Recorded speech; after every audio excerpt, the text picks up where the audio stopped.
सबैजनालाई नमस्कार। अमेरिकाले नेपाललाई पनि बोन पाइलट प्रोग्राममा राखिदिएको छ। त्यो भनेको के हो त भन्दा अबदेखि भिजिटर भिजामा आउँदाखेरि 5,000 देखि 15,000 डलरसम्म धरोटी माग्न सक्छ। यो सबैलाई म्यान्डेटरी होइन, यो म्यान्डेटरी होइन।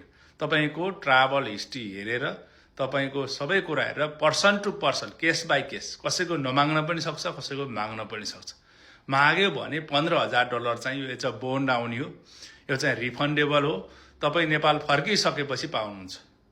तर यो कुराले चाहिँ नेपाललाई चाहिँ ठुलो असर गर्छ। 15,000 डलर भनेको लगभग 21 लाख रुपियाँ तपाईँको अमेरिकन एम्बेसीमा बुझाएर भिजिटर भिजा लगाएर आएर फेरि फर्किएर गएर 21 लाख रुपियाँ तपाईँ लिनुपर्छ। अब चाहिँ 2 नम्बरी गर्छु, यतै बस्छु, यताउता गर्छु भन्न चाहिँ त्यति सजिलो चाहिँ भएन।